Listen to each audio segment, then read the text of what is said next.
aquelas 4 ou 5 amigas dela.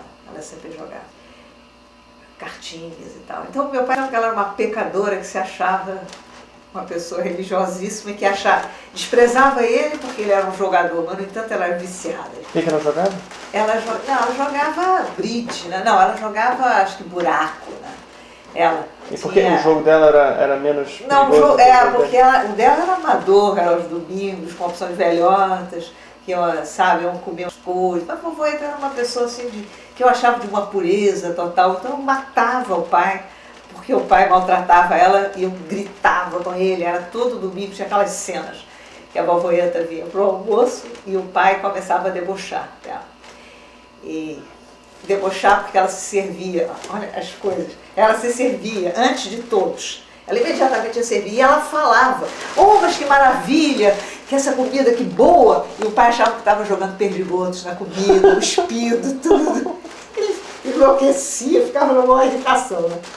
Ele era meio assim, duro com ela, mas ela era duríssima com ele. Ela sentava ali, porque o Osório é uma maravilha, porque o Osório e o pai, nem uma palavra, né? Eram dois genros Luiz, né? Luiz Osório e o pai, o Luiz. Lulu. Mas Luiz, o pai não tinha muito prestígio com ela. Mas aí um dia eu ia na igreja, então todo domingo eu saía com o João Carlos e nós íamos pegar ela para ir à missa com ela ali na igreja Santo Inácio, na São Clemente. Chitone, né? Chitone era meio pequeno, não ia, não sei. Eu lembro que era eu e o João, que a gente estava ficando já mais velho. Aí eu sentava na missa, e aquela missa é uma perturbação emocional total, né? Eu, por exemplo, não me casei numa igreja porque eu acho que eu não conseguiria chegar em pé até o altar. Eu acho que eu teria desmaiado 10 vezes, chorado, tudo. Eu tinha um verdadeiro terror de igreja, terror. Aí eu ia com a vovoeta para a igreja. Eu sentava do lado dela, né? Aí eu ficava olhando para ela, né? E as lágrimas desciam, né? E eu ficava impressionadíssima com tudo aquilo, né? Aí um dia eu conversando com ela disse que tinha um pecado na vida. E eu queria saber qual era esse pecado, né? Eu perguntei, aí ela falou assim, meu pecado é o orgulho.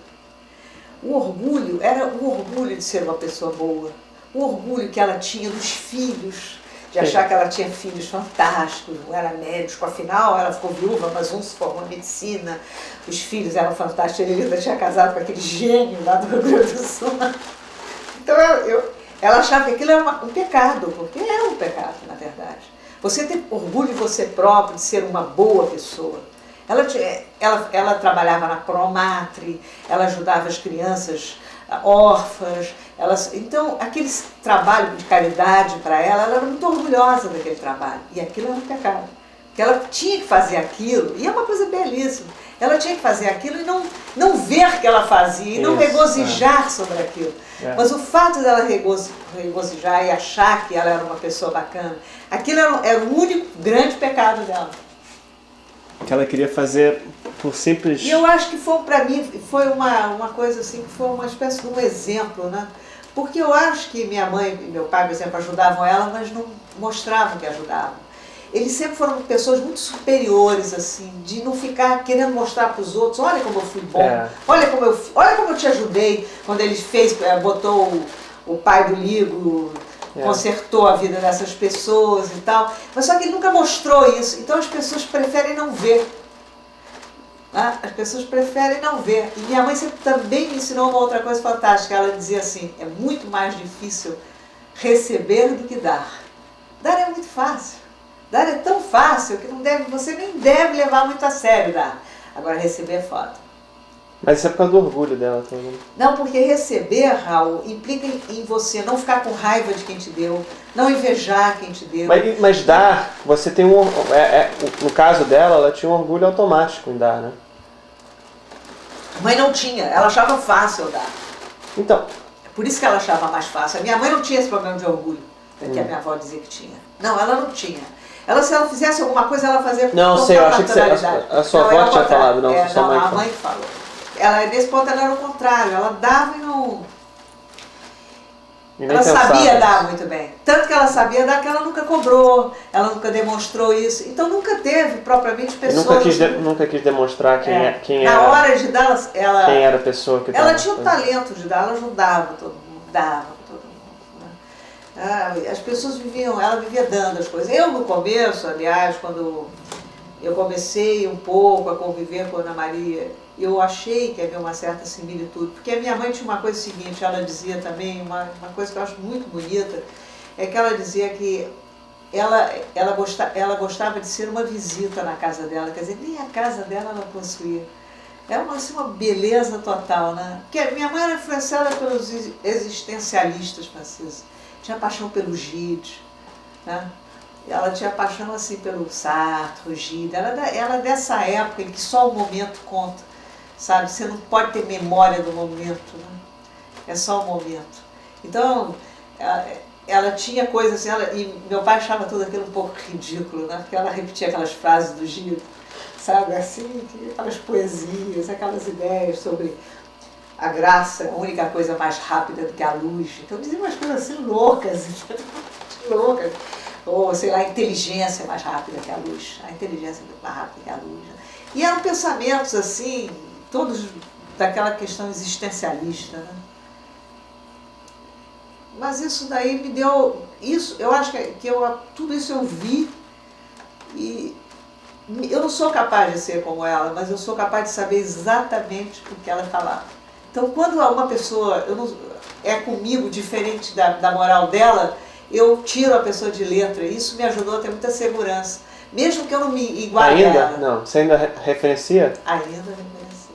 Porque quando, por exemplo, essas coisas que eu digo para você, assim, quando eu sinto que uma pessoa valoriza mais o dinheiro e os favores que faz com o dinheiro do que você dar noite de sono e ajudar, ou sei lá, uma pessoa, aquela coisa que eu te falei, compra arte, né?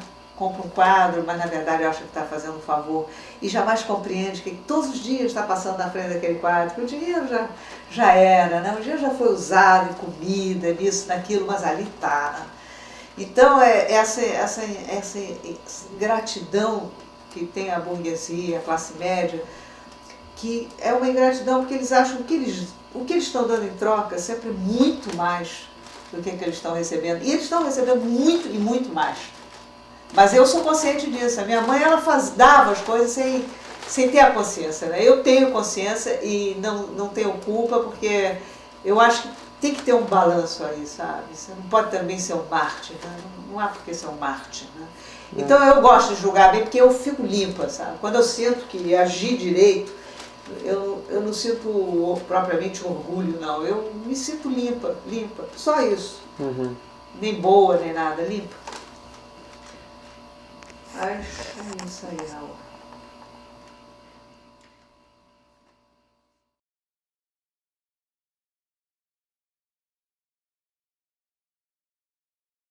Ela ficaria chateada, porque ela acha que ela sempre gostou imensamente de mim, do João Carlos, principalmente de nós dois, e do Tony, e ela recebia a gente no Rio Grande do Sul e tudo, mas ela teve uma noção do quanto ela tinha dado e do quanto ela tinha que receber de volta.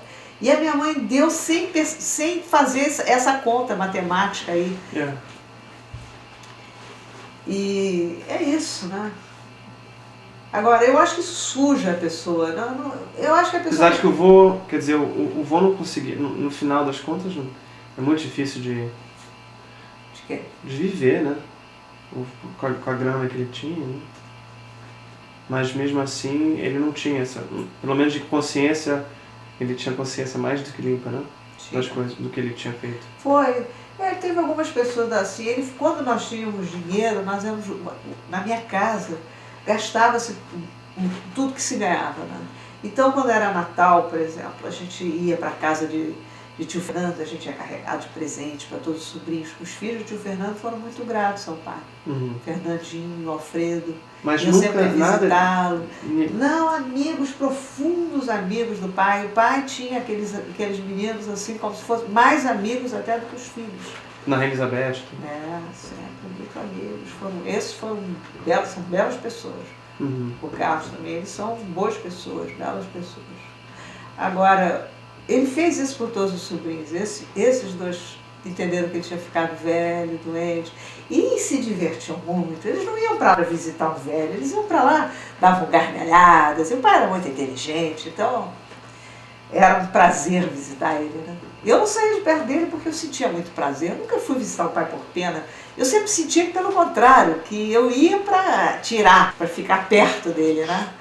Eu ia porque era bom para mim, né? Era bom para mim, né? Agora essa coisa do julgamento, então, não do julgamento, mas quando você, o seu fórum íntimo é mais a sua mãe, não é seu pai, tanto.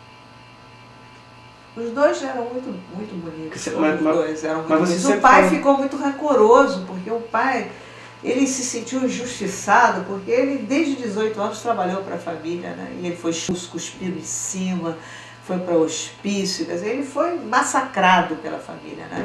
E eu sou a única que tem coragem de dizer isso para a família. Eu falei para Maria Aparecida, a família Simões Corrêa destruiu o núcleo da minha família. Eu não posso perdoar. Eu assumi totalmente a briga do pai. Eu não perdoo essa família. Entende? Quer dizer, eu fiquei... Mas a minha mãe, no final da vida dela, ela também tomou essa raiva. Ela também não gostava. Uhum. Agora, eu acho que o que aconteceu é que dos filhos, só eu que tomei esse partido muito grande. Hoje em dia, eu tenho feito da cabeça do Tony, porque eu acho muito importante para o Tony respeitar profundamente o pai, porque respeitando o pai, ele respeita a si próprio, e porque o pai teve uma atitude muito bonita, né? Aí eles têm umas histórias, assim, a Ana Maria falou para mim, porque seu avô disse que não queria uma briga de justiça na família, e que o seu pai botou o Carlos na justiça, e foi por isso, não sei...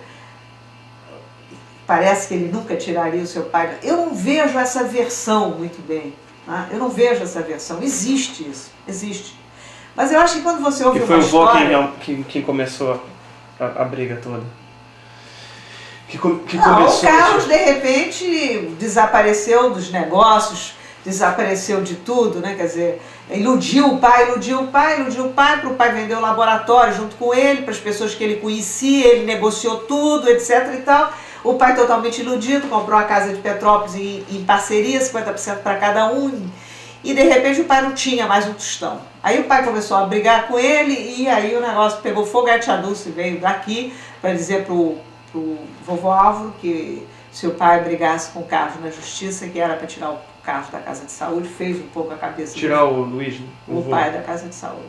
E aí tiraram ele, né? E aí ele, iludido também por aqueles amigos importantes, baixando pintos e não sei o quê, ele achou que era o melhor caminho para ele receber de volta o que ele tinha aí, né? Ele entrou na justiça e aí foi a briga grave da família.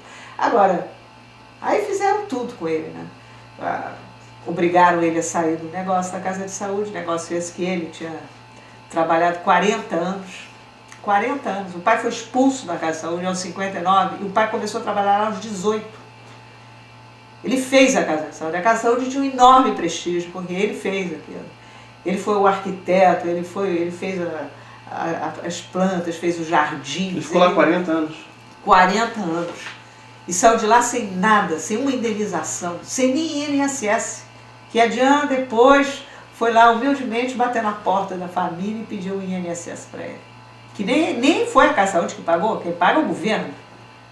Ela só queria que a Casa de Saúde admitisse que ele tinha trabalhado 40 anos lá, para ele poder ser candidato a uma aposentadoria. Né? Então, eu acho que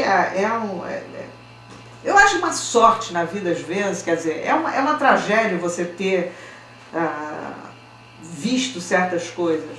A vida tem isso, né? Quer dizer, você pode ter grandes lições dos sofrimentos todos. Né? Eles podem ser positivos para você, não no sentido de você crescer assim em generosidade, em humildade e em conseguir transportar aquela tua experiência, que a sua foi ruim, mas para outras pessoas, e ver o problema dos outros, e você ter uma certa coisa. Só que também, para mim, isso estratificou numa certa... Eu generalizo hoje em dia. Não gosto de rico. Generalizo isso. Não gosto de rico. Eu acho que o dinheiro, mesmo quando ele não é muito, se ele for mais do que o vizinho, se ele for mais do que o irmão, ele começou a corromper aquela pessoa. E aquela pessoa vai virar uma merda. E eu tenho certeza disso. Então eu já entro assim meio torta com os ricos, né? E quando eu sou sacaneada por uma pessoa que tem dinheiro, eu levanto a cabeça e gosto daquilo. Porque prova a minha teoria, entende? Prova a minha teoria, é um bosta, é um merda, entende? Acabou. Então eu não vou, sabe? Eu não fico um minuto por baixo, aquilo é bom para mim, eu levanto a cabeça e aquilo me dá raiva, vontade de continuar, sabe, na minha pesquisa pessoal e emocional, né? E eu vejo coisas assim muito estranhas. Eu vejo assim, por exemplo, uma grande generosidade daquelas pessoas lá, assim, como... Eu vejo generosidade naquela turma ali de Miguel Pereira, sabe? Na Neuci, no Claudinho, no Rogério mesmo, né? Apesar daquela cabeça pequenininha ali, né? Aquela cabeça pequenininha, que não consegue considerar um outro assim, menor que ele, um preto, uma coisa, não consegue considerar. Porque é branco, então ele já ali já tem um dinheiro, eu sou branco, outro é preto, eu sou melhor. Então tem toda essa coisa, dessa escala humana que é muito feia, né? Mas que tem no bicho também. Por exemplo, o Rottweiler, na hora que ele olha merda num cachorrinho, ele diz assim, porra, como é que você ousa entrar na minha casa, seu idiota? Eu vou te quebrar em 5, seu abusado, entende? Quer dizer, essa coisa, essa guerra do forte e do fraco, ela existe, né? Mas o ser humano é que tinha que lidar com isso de uma forma diferente, né? Pois é, né? São os humanistas, né? O Philip, por exemplo, pouco a gente estava conversando lá, né? Ele estava falando um pouco nessa arte atual, né? Não, isso tudo é negócio de dinheiro, isso tudo agora é isso. Tentar resumir tudo aquilo, porque ele faz parte desse movimento, dessa coisa que foi muito na Itália, né? Que é o humanismo, né? Que o homem está em cima de tudo, né? O homem é a coisa mais importante e interessante. Só que desde que, né? Porque pode também, já que ele tem todo esse poder e é uma merda, aí ele não merece porra nenhuma. Aí eu prefiro um cachorro, prefiro um passarinho, né? Hoje eu vinha descendo aqui, a Norma, indo em direção a Manhattan, aí um passarinho preto, porque eu estou conseguindo, às vezes, sabe, Raul, entrar nesse tempo. E eu vi que ele ia voando, que ele ia pousar na árvore, como que eu parei, diminuí um pouco o passo, porque eu queria ver ele de perto. Essa era a minha ideia, não era me comunicar com ele, mas eu queria ver de perto. Eu consegui não assustar ele e passar assim, bem devagar, e ele não se assustou. Rápido olhar. Aí ele foi embora, assim. E isso daí eu fico tentando encontrar esses tempos, assim, né? Com os bichos, né? Com os bichos, né? Isso é a cobra que está lá, que eu não quero matar. Assim, quando eu encontro com ela, né? Aí eu fico olhando para ela, assim, tal. Ela fica parada. Aí eu fico parada também, aí ela começa devagar a andar, sem medo, ela sabe. E não vai uma cacetada. Não porque sou eu, é porque ela pressente a maldade, né? Fica né? Ela pressente o medo, que os cachorros também pressentem muito. Não numa pessoa, porque é uma pessoa, ela pressente o medo do outro e ela ataca, porque ela viu que ela vai ser atacada, então ela ataca. E essas sensibilidades todas é que eu acho que o homem está muito longe. E aí quando você é muito educado, você chega meio perto de um bicho assim. O grande negócio do pai, Raul, era esse amor que ele tinha pelos bichos, pelas plantas. Né? Essa que foi... A minha mãe tinha pelo ser humano, né? Mas só que ela levou. O avô era um final, naturalista. Né? Um naturalista. Humanista e naturalista. Aí tudo isso, eu acho que isso tudo é a genética, todo o mistério do antepassado, que eu acho que o japonês compreende muito bem. Quer dizer, você tem que sempre worship your ancestor, porque se você fizer isso, você recebe toda aquela genética, né? E eles estão lá, né? Eles vão lá, e tem os altares deles, e eles sabem que por ali tem uma cadeia, né? É uma cadeia, né? Que a Carlota explicava para mim dessa igreja japonesa, ela dizia que se você age mal, aquilo vai para o seu filho. Quer dizer que você começa a corromper o seu sangue. Mas é uma visão meio primária da coisa, não é o sangue. Não é nem um comportamento, nem um exemplo. Eu acho que é uma coisa mais misteriosa, acho que é um gene mesmo, é a genética mesmo.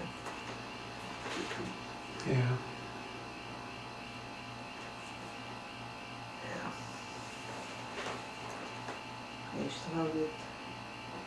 Mas eu acho interessante essa coisa de se dizer que você ainda tem muito a sua mãe no seu julgamento, né? Você tem muito. Muito. Eu fico assim, hoje eu fui visitar a neta do filho para ficar assim. Mas você tem mais, você tem tido tenho, mais... Não, eu quero escolher... Esses últimos o quê? Mas não deu uma mudada? Você estava muito no piloto automático na época de Novos Usos, não? A mãe nunca saiu, não, a mãe nunca saiu de dentro de mim. Nunca saiu de dentro de mim. Depois que ela morreu, ela habitava fora de mim. Depois que ela morreu, ela habitou dentro de mim. Mesmo que eu nunca fui ao cemitério, né? Mesmo que eu nem sei, sabe? Que essa coisa toda acabou, eu achei que ela tinha que continuar viva e a maneira dela continuar viva era eu incorporando e pronto. E aí eu incorporei e ela vive dentro de mim. Né? E aí eu fiquei muito próxima, mas sempre. Então você acha que você ficou muito os seus gestos e tudo, a sua atitude Isso eu não sei. Em relação à vida é muito parecida com a dela? Não, mas eu sempre que eu tenho uma dúvida ou alguma coisa, muitas coisas eu já estou esclarecida de antemão, eu já conheço, não importa. Eu não sou só eu sou dois. Né? Eu sou dois, ainda sou um pouco a minha avó. Né? E eu acho que ela foi uma figura, eu acho que ela modificou assim, totalmente uma série de coisas que a gente teria uma herança assim, muito se escorrer, do lado do meu pai, que apesar de também eu ter incorporado ele. Você não tinha problema nenhum com ela? Nada? Tive montes. Bravíssimo. Como que é? Eu fiquei amiga dela quando eu tinha mais ou menos uns 18 anos, assim. Eu fui muito rebelde, muito independente, né? E a minha mãe não tinha muita paciência também, né? E aí ela não tinha muita paciência comigo. Ela achava que eu era igualzinha aquele lado da família Simões Correia que ela não gostava. Né? Então ela via muito a tia Dulce em mim, né? Ela não gostava disso. Mas não era muito por aí, eu não sei, assim... Acontece que a gente andou meio separada um tempo. A gente andou assim meio separada. E aí ela ficava com aquelas conversas com a Tiririta, ela queria uma filha. Ela não queria, porque ela era revolucionária. Ela queria exatamente o que ela tinha. Mas ela custou um pouco a compreender que era o que ela queria. Aí quando ela compreendeu que era o que ela queria e me aceitou, eu imediatamente aceitei ela, foi facílimo. Foi facílimo. Eu me lembro do Vinícius de Moraes uma vez, a gente foi, eu te falei isso, que nós fomos na casa do Vinícius, o Vinícius estava casado com a Lucinha Proença lá em Petrópolis, né? E a gente ia muito lá, né, de noite, eu ia com a mãe, né? Aí ele falava assim, mas não é mãe e filha, são amantes. São amantes, não é mãe e filha. Porque a gente se dava, havia uma harmonia de pensamento, uma harmonia muito grande. Isso que é... Com ela. Agora, o pai não permitia isso. Né? O pai pedia que isso acontecesse porque isso ofenderia o casamento dele com a Diana. Né? Ele não quis se aproximar mentalmente, né? Emocionalmente. Né? Ele sempre me afastou. Você acha que ele via muita mãe em você? Também. Ele viu o passado que ele queria esquecer. Né? Ele queria começar uma nova vida. O pai quis apagar totalmente a imagem da mãe. Então ele dizia assim para mim, por que você vem aqui a Petrópolis tanto? Elas não gostam de você. Eu sei lá, pai, eu venho aqui por causa de você. Eu sei, mas elas não gostam de você. Por que você vem tanto aqui? Né? Elas não gostam de você? Ele falava isso? Falava. Falou uma vez, você se lembrou disso? Deve ter falado. Várias vezes. Elas não querem nada de você, não sei o que você está fazendo aqui. Eu todo fim de semana ia lá, tinha jeito, ficava louca de ir para lá. Eu fui muito agarrada com o pai. Eu era agarrada com o pai, mas a minha cabeça era totalmente próxima da mãe. Agora, agarrada fisicamente, eu era muito agarrada com ele. E qual a parte mais humanitária que eu vou entrar em termos de temas e... Não, o pai perfeitamente entendia todas as pessoas e tudo, principalmente quando ele se identificava. O pai era amigo daquela... Você conhece aquelas histórias do pai em Petrópolis, que ele bebia com os mendigos todos? Que o pai morava lá em Petrópolis, ele O pai tomava aqueles porres e tudo, e andava sempre todo rasgado, arrebentado e bêbado pelos jardins da casa. Aí, um dia, ele ouviu assim, disse, esse sujeito aí, ele diz que ele é dono dessa casa, mas ele não é, ele é o caseiro. Tem ilusão que é dono da casa, mas é o caseiro. E aí ele ia para o botequim, né? Convidava quem não tinha dinheiro, pagava para todo mundo, aquela coisa dele, né? Ele ficou uma pessoa muito simples e gostando de pessoas simples, mas nisso ele se iludiu um pouco, porque ele queria que não houvessem pessoas sofisticadas. Ele quis destruir a cultura, tudo, né? Porque ele quis se igualar a Diana, né? Ele quis tudo, mas ele conseguia levantar, ele vê coisas... Mas isso de Petrópolis era naquela época antiga, né? Você está Qual? falando antes de casar com a Diana. Antes de casar com a Diana. Antes de casar com a Diana. Quando ele casou com a Diana...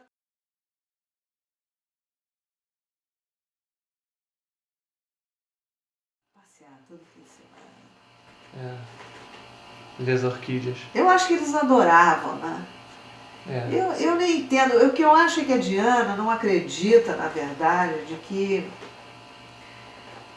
não existe o dinheiro na família. Ela se sente roubada. Quando ela casou com o pai, ela achava que a situação era, que ela ia dar um salto na vida. E aí não deu, eu acho que no começo ela entendia, né? Agora ela ficou desconfiada. E eu fui amiga dela. Amiga dela, não, tua filha vai porrada na cabeça, não. Foda-se. Foda-se. Agora eu não procuro mais.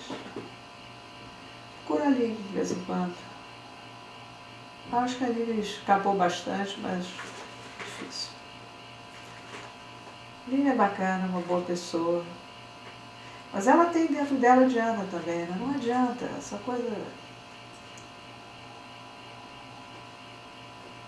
Que é uma pessoa muito direita, aquelas pessoas de Minas, né? Ela tem aquela dureza, né, da pessoa, que não é um camponês, né? Ela é uma pessoa do interior, do estado mais interiorizado do Brasil, que é Minas e Goiás.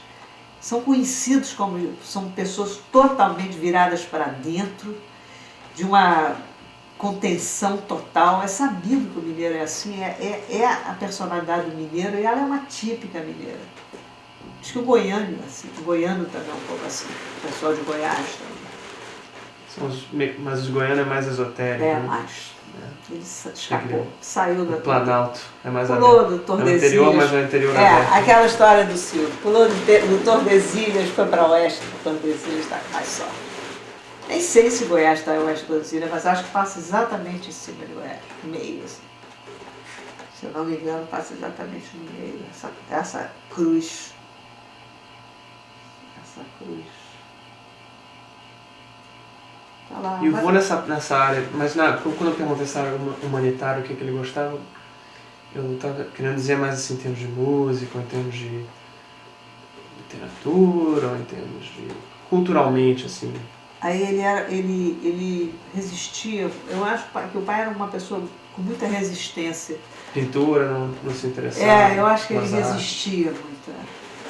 Ele resistia. Ele teve aquela educação Simões Correia, né? E a minha mãe teve o contrário, né? Minha mãe, ela fez parte, ela foi aquela geração, porque ela não teve uma educação que puxou ela para ser uma geração anterior.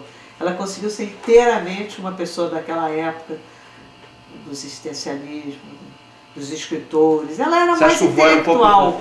O pai mais conservador. Conservador, mais conservador. Mais conservador politicamente também, quer dizer, tinha uns valores. Mas mesmo assim, em relação aos irmãos, ele era... valores.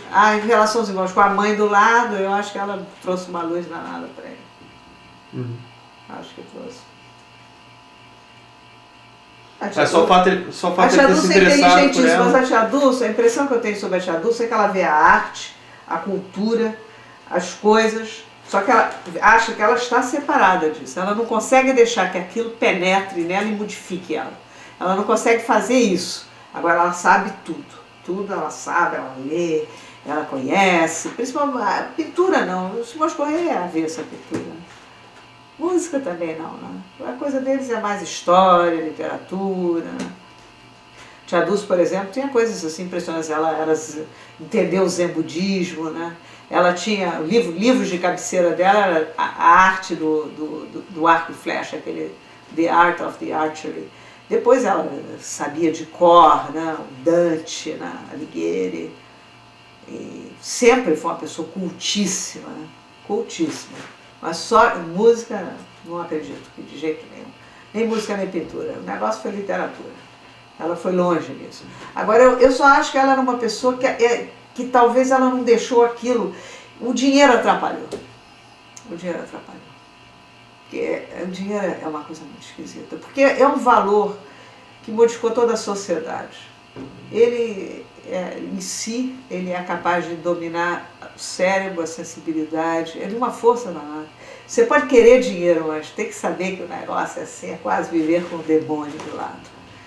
Convidar o demônio para entrar na sua casa, ficar rico. Principalmente por isso, porque a gente hoje em dia vê um mundo que... Teve uma época que o dinheiro não corrompia tanto, porque se pensava que as pessoas poderiam chegar lá. Você não tinha tanta culpa e não tinha que proteger tanto. Você dizia, pô, fulano pode. Você achava que tinha uma classe mesmo pobre, que era pobre, que era ignorante, que era pobre, que era isso, que era... Você não percebia que era um abismo ali intransponível, né? E que é agora, né? Que é um abismo intransponível. Não se percebia isso. E hoje em dia, o fato disso ter se percebido, colocou que as pessoas que têm dinheiro, a luta delas, não só por preservar, mas a corrupção que existe não é só do dinheiro, é porque elas pensam que elas são maiores, melhores, porque elas têm o dinheiro e elas acham que elas merecem o dinheiro porque elas são melhores e ao mesmo tempo elas vão se iludindo porque elas não conhecem a si próprios, não conhecem os outros e aí com isso é viver com o demônio, elas já vão se endemoniando assim, vão virando demônios e tudo. Sempre foi assim, né? Porque tem aquela velha história bíblica que dizia é mais fácil, né? Um camelo passar por um buraco de uma agulha do que um rico entrar no céu. Isso é uma coisa antiquíssima. Então, às vezes, assim, eu acho que às vezes eu tenho, assim, certa coisa que eu acho bom não ter dinheiro. Que a dificuldade é muito maior. Você ter dinheiro, aí você compra todas aquelas telas, você bota tudo ali, você tem todos aqueles pigmentos e tal. E fazer o quê? Você ganha um volume no mundo, né? É. Você fica com um volume tão grande, a gravidade, um peso, né? Um peso muito grande. E o tempo também faz parte desse volume, né? É como se você tivesse se tivesse 500 mil pessoas ao seu redor que são cópias exatas de você, o seu dinheiro, e aí se alguém, de repente, tem a suspeita de que alguém está roubando seu dinheiro, só que você não sabe, é como se alguém estivesse te estuprando sem você saber. Né? São loucos, vamos enlouquecendo. E mesmo em qualquer nível, basta ser mais rico que o vizinho, a corrupção já está aí, basta ser o mais rico da rua, o mais rico da cidade, eu não sei o que, aí começa a aparecer a loucura. Agora, uma coisa que salvava muitos ricos era o álcool, né? Porque eles bebiam, e nisso eles se igualavam um pouco, né? Então, às vezes, eles tinham lances de grande humanidade quando estavam bêbados. Davam dinheiro, no dia seguinte vontade de matar, vou dar um tiro na cabeça, porque ontem eu dei todo o meu dinheiro pro dono daquele botequim. Porra, ontem eu investi naquele fulano, mas o álcool dava uma humanizada assim, no rico, né? Dava uma humanizada. Mas a outra coisa também é o tempo. Tem uma coisa com o tempo também, né? Porque eles acham que eles também compraram o tempo, que eles são donos do tempo. Então eles não percebem muito bem a corrida do tempo. Né? Então eles perdem tempo. Eles perdem tempo, eles pagam, eles são burros, né? Eles são paranoicos porque eles pagam 10 vezes mais. Porque basta o fulano saber que você é rico, que ele já entra para negociar diferente, o cara é rico. Então ele já sabe que ele vai pagar 3 vezes mais do que o outro. Então o rico é roubado o tempo inteiro. Só que ele não é roubado porque ele rouba tanto em troca. Esperto. Hein? É esperto. Não, ele é filho da puta. É. Ele não é esperto, eu acho que ele é filho da puta. Porque ele sabe o que ele tem na mão, então ele sabe que ele vai dobrar o outro até o final. Mas o outro entra com a ilusão de que vai dobrar o rico. Ele acha assim, porra, recebeu um telefonema e tal, esses caras têm dinheiro. Porra, vai ser um projeto, vai ser um quadro, vou vender aquele quadro. Mas ele leva na bunda no final. Leva na bunda porque o outro sabe o desespero, sabe que pode matar e não tem caráter nenhum, não tem nenhuma humanidade, é que você está lidando cheio de ilusões, achando que você é esperto, achando que você está lidando com um monstro. Aí a monstruosidade começa a aparecer, começa a eca de lagartos da boca, das unhas combinando assim, serpentes do mal, assim, o monstro começa a sair para fora.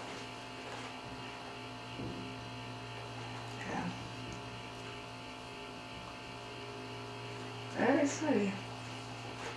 Você acha que é muito pessimista por isso, sabe? Não. Não, acho que tem suas generalizações, mas no problem. A gente precisa de generalizações. Eu estava lendo aquele negócio do Buñuel sobre os abstratos, né? Que ele diz que de repente começou-se a colocar, na verdade, assim, a valorização era exatamente os sonhos, das intuições, tá? Era tudo aquilo que era exteriorizado, né? Aquela coisa que você acredita que você por dentro tem muita coisa para dar, né? Muita coisa para dar, e aí era exteriorizar isso, né? E quanto mais você tem uma vida aberta para, não sei nem se é uma coisa correta ou não, mas quanto mais você quer ver as coisas, quer ver o pássaro, quer ver isso, quer ver aquilo, mais esse teu universo interior começa a viver. Tem aquela vida daqui para fora e tem aquela daqui para dentro, né? Essa daqui para dentro eu gosto muito dela. Eu gosto muito. Eu gosto muito e ela é permanente, o dia inteiro. Ela não para nunca, ela está no metrô, ela está na caminhada, ela está o tempo inteiro, é a maior grandeza. É realmente o maior trabalho de arte. Que é aquilo do, né? O maior trabalho de arte. Aquilo do quê? Que o David Herman fala, o meu trabalho é andar pelas ruas. Pô, se você me pergunta assim, todos os dias, se você quiser me lembrar assim, a cara das pessoas que estavam no metrô, eu não fico olhando para elas não. Pô, olho bem rápido, não olho. Não encaro ninguém, não observo ninguém. Mas eu gravo tudo aquilo, como, sabe, como se fosse assim uma placa assim, de sangue, assim, marcou. Tudo aí. Sabe aquela... Gravuras. Aquela hora que a gente estava ali no metrô e começou aquela voz dizendo, hoje no subway ali, falou, não estava dando nem para entender não, cara, dizendo uma série de coisas sobre o L que estava acontecendo isso e aquilo, mas 2 trens estavam não sei o quê, papapá, e como ficou todo mundo parado, eu também fiquei parado, e vinha descendo gente, depois na hora que chegar esse subway, ele estava absolutamente repleto. Aí eu fui chegando para a porta assim. Eu não fui a última não, tinha uma lourinha assim, que ela conseguiu, ela me empurrou e ela entrou. Aí foi aquele bolo de gente assim. Isso eu gosto. Isso eu tenho o maior prazer. Talvez muito mais prazer que você entrar no carro, no motorista.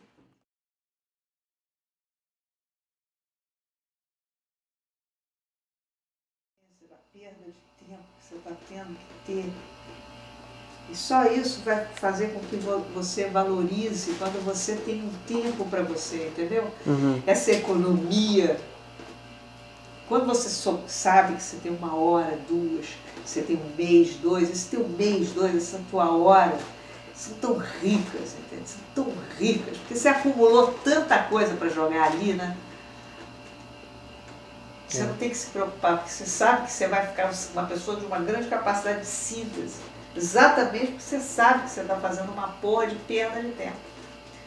E eu acho que você já faz isso, né? Você já consegue ver os filmes e já ver, ouvir as músicas e já colocar ela na sua estrada, Quando, quem faz isso, Rafa? As pessoas estragadinhas que estão por aí não fazem porra nenhuma, são incapazes de ver, de analisar alguma coisa. Agora, eu tirava dele as coisas, né? Mas eu também tinha uma ligação mental com ele muito forte. Eu acho que ele tem Agora, também quando você tem ali, por exemplo, no Felipe e na Neta, ali, os dois são muito criativos, né? Mas acho que tem um pouco essa coisa do... Eu acho que tem um pouco, talvez, essa coisa do... Você falou do Andy e tal, de... Mas você mesmo falou que eu fico quando eu não faço nada, nada. Dá uma preguiça. Eu lembro você falar lá no sítio. Era uma coisa mesmo, que quando eu não ficava parado, eu parava completamente. Isso é muito diferente, né? Muito diferente. O Andy não tem paciência nenhuma, né? Ele não tem concentração nenhuma, não. Completamente diferente. Porque o problema do Andy é uma falta de concentração permanente. Ele precisa ter alguma coisa se mexendo na frente dele. Ele tem muito pouca concentração. Se ele tiver um livro, ele entra dentro do livro. Ele entra dentro das coisas, não é que ele seja uma pessoa cega para as coisas, né? Agora, eu acho que eu também, hoje em dia eu fico muito só e tudo. Eu também tive momentos da minha vida que eu ficava muito pouco só, né? Eu estava sempre com alguém, né? Alguma coisa, para algum lugar, né? Toda essa época dos 20 e poucos anos, 27, 28, que tem? Parte social é muito importante, né? O que vai fazer hoje? Vamos pegar um barco, vamos ir para... É importante, mas tem que ter começar a ter uma produção qualquer. Mas eu acho que, se eu for ver quando eu comecei a produzir... Cedo, mas é outra geração. Não importa. O mundo era bem mais fácil. Agora você tem que se preparar mais. A gente era pouco preparado, mas isso não importava. Eu comecei a estudar em 64, eu comecei a estudar. Peraí, você já tem... Você pegou isso na hora que você saiu do Brasil e você se livrou de tudo aquilo e você chegou em Ann Arbor e de repente você entrou em contato com você mesmo. Ficou só e você pôde olhar para dentro de você, aí você começou a apreciar a poesia, tudo. Aí você começou a dizer, você começou nesse momento. E foi uma escadinha bem assim. E eu acho que eu só realmente entrei em contato com alguma coisa, mas mesmo assim o contato não foi definitivo, foi falho no começo. Eu acho que eu comecei de novo a tomar consciência quando eu me separei do Jabor e resolvi ir para o Museu de Arte Moderna, e eu achei que o meu futuro estava em mim mesmo. Uhum. E foi muito importante eu largar o Jabor, e ele acha que era um negócio de Silas. Foi na hora que eu vi que o meu futuro estava dentro de mim, que a solução estava aqui. Não estava no marido, não estava não sei o quê. E você está sozinho nisso. Você já assumiu que o futuro está dentro de você, né? E quantos anos que eu tinha quando assumi isso? Tinha 29, 28, 29 anos. Quando eu assumi que era dentro de mim, eu acho que é o que você está assumindo agora e que está te dando sofrimento.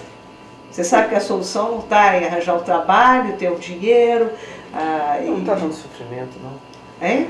Não está dando sofrimento, não. Talvez Mas uma questão, quer dizer... Porque agora eu estou vendo que sabe, eu não quero ficar procurando muito mais, não. Eu quero entrar numa coisa e ficar nela um bom tempo, né? Eu quero ficar, porque... Você tem que começar, little by little, Paulo. Não. Little by little. É só você que pega essa tua câmerazinha, você já tem dois instrumentos aí. Você tem a máquina fotográfica, você tem a câmera. Você tem que começar a produzir. E a arquitetura? Esqueceu da arquitetura? Não, mas o que eu estou falando que você vai fazer com a câmera e que você vai fazer com o vídeo é arquitetura. Tudo vai ser arquitetura. Para mim tudo é pintura, quer dizer. Não importa se é neon, se é Rudi Stern, se é Philippe Pavia, se é aquilo, que é aquilo. Tudo, na verdade, se reduziu em artes plásticas, né? Que era onde eu tinha me situado. Você se situou na arquitetura. Suas experiências vão refletir na arquitetura, né? Você já está no caminho, você saiu da dúvida, né? O Andy está na dúvida, é muito diferente, entende? O Andy não deu esse passo, né? Ele não deu esse passo porque eu acho que ele encontrou uma grande gratificação intelectual na procura. Ele vai procurar sempre, porque ele tem uma grande gratificação aí. É. E a outra coisa também é que existem pessoas, né, que, quer dizer, o Age é uma pessoa que ele gosta de ouvir, ele gosta de ver, né? Ele não quer demonstrar nada dele mesmo. Agora, ele deve ter um trauma muito grande. Sem dúvida, ele tem um trauma. Né? Eles são traumatizados, sem dúvida são. Eles foram traumatizados. Eu ouvi uma fita cassete uma vez, que o Andy, porque quando eu fui lá quando eu fui em Nova York pegar os discos todos, né, tinha uma série de coisas, de livros, não sei o que, tinha uma fita. Eu lembro uma dessas fitas, era uma fita que era o Andy, não sei o que eles deviam ter tomado, mas era uma coisa de uma gravação, uma pena, uma loucura que eu perdi aqui. Mas o que era? Você lembra? Era uma discussão com ele, mais duas pessoas, falando de umas ideias, de umas coisas loucas. Não, quando eu conheci o Andy era alucinado por holografia. Ele entrou na holografia, eu acho que se o Andy tivesse naquele momento seguido aquilo, por exemplo, se ele tivesse querido ser uma pessoa ligada à produção, um hológrafo, uma pessoa que teria entrado na fotografia para fazer os hologramas e tudo, e foi o único momento que eu vi o Andy entrando numa coisa intelectual que eu digo assim, de prazer de construção. Né? Mas eu não sei como é que foi a infância dele. Eu gostaria de ter conhecido seu avô, eu não sei se ali...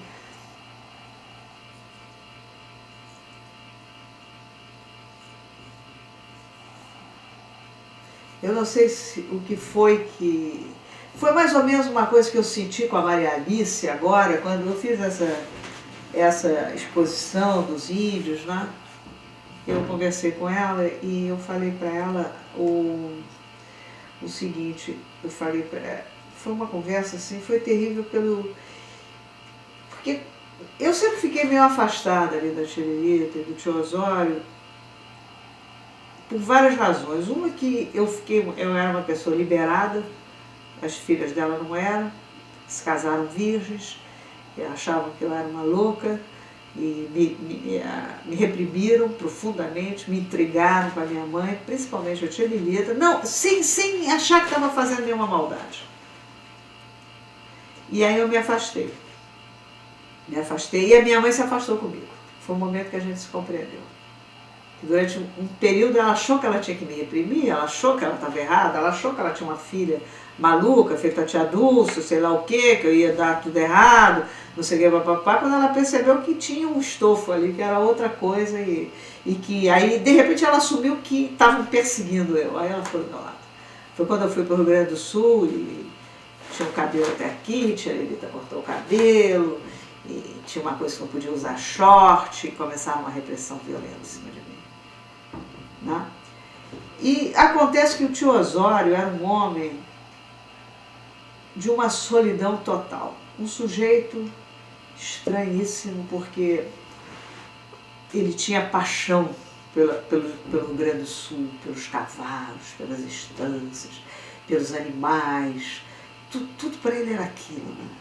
Só que a tia Lilita era assim como se fosse, ela era a alma gêmea da minha mãe, elas eram gêmeas. Só que acontece que a tia Lilita era assim, enquanto a mãe era espiritual, a tia Lilita era materialista. Enquanto que a mãe partia para essa loucura de giz, existencialismos, etc e tal, a tia Lilita entrava no dia a dia, no comum, etc. Então ela era uma espécie de oposição da minha mãe. Né? Só que quando isso aconteceu, que eu saí igual a minha mãe, as filhas dela saíram igual a ela não compreendeu que era exatamente isso que tinha acontecido. Então, ela não compreendeu. E acontece que eu acho que então as filhas dela sofreram ali dentro, e eu estou falando isso por causa da questão do Andy, eu estou querendo achar que talvez tenha uma similitude aí. Que eu acho que havia, que tio Osório era uma pessoa genial, mas muito tímido Afastado. e muito quieto. E quando ele sentia aquele mundo que ele não tinha paciência, ele cada vez mais ele foi entrando dentro da concha dele, que era uma concha maravilhosa, onde ele tinha todos os prazeres do encontro com a natureza, de olhar os bichos. Quanto mais ele foi entrando para dentro da concha, mais repressão ele encontrou e menos compreensão. Não era nem repreensão, era incompreensão dentro de casa. Então, quando eu falei para a Maria Alice que eu estava fazendo essa exposição e falei nos índios, ela começou, pois é, o pai também gostava muito de índios, ficava saindo, catando aqueles cacos de índios e tal. Eu não compreendo essas coisas. E olha que a Maria Alice era a mais inteligente, tocava um piano fantástico, uma sensibilidade. Ela falou isso agora, que eu não compreendi. Agora na minha exposição. Ela começou assim, porque eu não sei, porque eu nunca compreendi porque o pai, porque aquela coisa de índio, porque os índios, eu não sei, umas pessoas miseráveis, aquele fim, que horror. Que horror, não sei que admiração é essa pelos índios, não sei o que, papapá. E essa conversa é agora. Aí eu comecei a... Como é que ela quer comprar um índio? Pois é, porque mudou. Eu consegui fazer uma revoluçãozinha lá na cabeça dela. Porque aí essa conversa de índios e tudo, acabamos falando de Tio Osório. Aí eu falei para ela assim, mas Tio Osório, Maria Alice, qual dos filhos que tinha uma ligação grande com ele? Estou lembrando do ente que talvez tenha acontecido algo parecido ali. Ela falou assim, não, nenhum dos filhos, porque o pai não explicava nada. Ele vinha e dizia assim, é assim, tem que ser assim, é assim. E a mãe explicava tudo, então a gente compreendia, mas o pai não. O pai dizia as coisas, uma Maria Alice, todo o conhecimento zen, toda a educação, ela é feita exatamente desses lapsos de informação.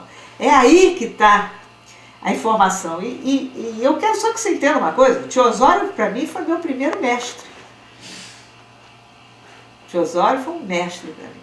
O Tio Osório foi a primeira pessoa que abriu o meu olho para uma contemplação, para isso, para aquilo. Aí no começo ela foi refratária.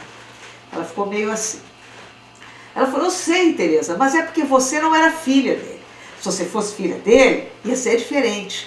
Porque o pai, ele não explicava, ele dava as ordens e a gente não compreendia nada, e ele era muito severo. Ela estava dizendo que era diferente com você. Não, ela achava que eu via ele diferente porque eu não estava sob as ordens dele, que ele era duro e restrito com os filhos. E que talvez isso até acontecesse, eu não posso dizer que não, eu era filha dele. Aí houve essa conversa. Eu fiquei assim meio desanimada, né? E falei para o Tony, fui conversar com o Tony, né? Porque o Tony e eu temos lembranças da infância em comum, né? Então tem um sentido a gente conversar. Aí quando eu conversei, ele falou, mas a Maria Alice é assim um militar. Ela é um militar. Ela é um perfeito militar. O cabelo dela não sai do lugar. O cabelo está sempre igualzinho, todo armadinho, não sai do lugar. Tudo nela, o jeito, a maneira de andar, tudo empinado, tudo direitinho, tudo sob controle. Eu disse, ela é uma pessoa muito controlada e tal. Bom, mas ela é uma pessoa muito bacana, é uma pessoa que eu gosto muito e tal, muito bacana. E eu estava meio puta com ela, né? Porque eu estava achando que estava assim, um Tio Osório, aquele gênio dentro de casa, ninguém compreendia ele. Bom, aí foram as minhas posições.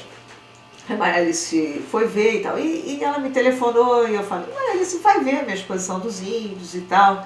E ela fez uma coisa assim, de repente ela resolveu pesquisar alguma coisa sobre o passado dela na minha exposição, eu acho.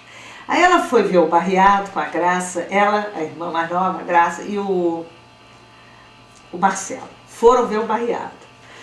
Aí viram o Barreado, gostaram muito e tudo, né? Eu tinha dito que o Jabor tinha dito que os quadros eram muito perturbadores, ela achou que os quadros eram muito tristes, porque celebravam o fim da natureza. Ela até que entrou num barato danado lá no Barreado. Ela achou que aquilo era o fim, eram muito tristes, porque você sente que está desaparecendo tudo aquilo. Bom, entrou nesse barato. Aí ela queria ver a exposição dos índios. Aí o Marcelo e a Graça para ver a exposição dos índios. Quando eles chegaram na Glória, armou o maior temporal. E a Graça que só queria voltar. Não vamos ver, etc. Só que a Maria Alice, aquela cabeça, né, que foi fazer, sabe, advocacia aos 30 anos, ela, quando ela resolve uma coisa, resolve, acabou, todo mundo tem que ir atrás dela, encerrou, porque ela, nesse ponto, ela... Aí ela falou, não, tem que ir, vamos ir. Aí começaram a subir a ladeira, ela disse que caiu uma chuva alucinante.